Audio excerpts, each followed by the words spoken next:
Hi everyone, this is Katrina with Drury Social Media Certificate, and today I'm going to be showing you the basics of something I love very much, which is typography. Today I'm using two softwares that I hope that you are aware of. The first is Screencast-O-Matic. Now I've tried Jing, which didn't seem to work for me, and then with a Java issue on all three different computers that I tried, Screener did not work. So I am now using Screencast-O-Matic, and I downloaded the app, which is free and is actually very user-friendly. So that's what I'm using today. Alright, so let's get started. This is Adobe Illustrator, and this is what I use for a lot of my design work. This first document shows you the basics of your screen, or the basics of your type tool. So like I said, today we're talking about typography. Your type tool is located on your toolbar, wherever you've put your toolbar, but it's where you've got all of your tools set, and it's going to be the one with the big T. Okay, it looks like a big T. So if you've selected that, you've got different tools that you could do. This is your free type, and you can type and type and type and type, and it will just keep going, and it's free. And it goes wherever you want, and it won't indent or it won't go down a line until you hit enter. So it'll just keep going, just like you see here. Then you've got your area type, or your constrained type as I like to call it, which only types within the area that you've designated. So I've made a shape here, I've made a square, and it only stays within. So very different with this that keeps going. This only sticks within the shape that I've set. You've got a path type, which allows you to type along any open path, which unlike a shape, which is closed, your path is open. And so it types along the swerve that I've already created. And then of course you've got your vertical type, which is very much like the free type and keeps going, but it runs vertically. You can find all of these tools under this type tool, okay? So if you click and hold down on your button, you're going to see all of these tools are here for you to use. This is your area type tool, your type on a path tool, your vertical type tool, and then two others, which is basically a combination. Alright, moving on, I want to talk about different typefaces. You've got your sans serif fonts. Now if we zoom in and go to this sans serif font, you'll see that it's very clean.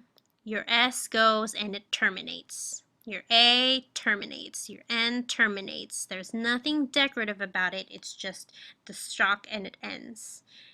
Okay, that's your sans serif. This is very much Myriad Pro. Some other ones you might know. Oops, that's Dingbats. Futura is another good one, or Century Gothic is another popular one. As you can tell, they all just end there. Now a little word history for you. Sans, oh, that should say sans serif, means without serif. Okay, now let's look at what a serif actually is. Now, where you saw the S terminate was about right here, but where you see,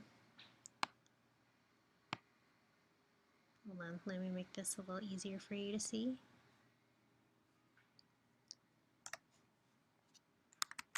Those little decorative pieces at the end, oh,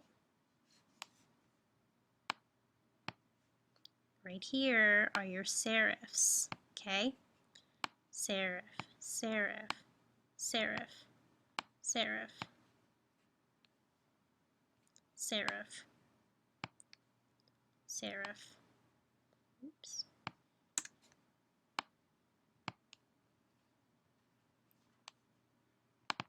And this guy should be down here. Serif,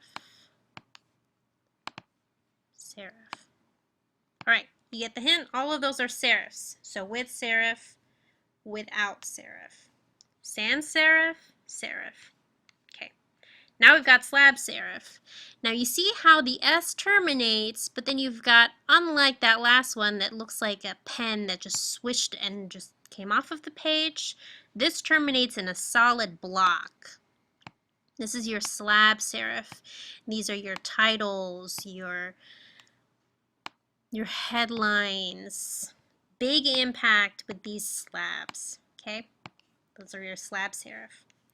Then you've got your script, which is my favorite because I'm working on wedding invitation design, and these are just very decorative. These next two are decorative. So as you can see, they look very handwritten, and they're slanted very much. And then you've got your decorative, and you can download these online anywhere. I get mine from dafont.com. That's D as in dog, A for apple, font, dafont.com. All right. Next, two important things to learn: leading and tracking, or letting and tracking. Letting is the space in between your lines. As you can tell, this first one has very little space in between the lines, but this next one has a lot of space in between these two lines. Tracking is the space between the letters, so the space in the wording, so you're dragging things out. This is regular tracking, this is tracking at 100 points, and then this is tracking at negative 100 points.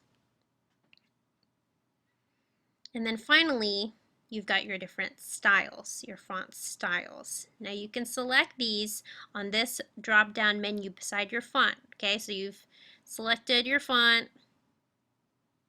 Oh, that's an interesting font. Okay. And then here on this next one, you can select what style you want it to be. So this is a regular style, this is an italic style, you see it change, semi-bold, and then bold. You can select them all up here. Some have more, like this has a condensed, which is similar to the regular, with the fact that the track, or it squeezed the letters so that it's a little more tall and condensed, hence the name condensed, or condensed italic, all of that. All right, so I hope that helps with understanding the basics of typography. Thank you for joining me today, and I hope you come back soon. Thanks.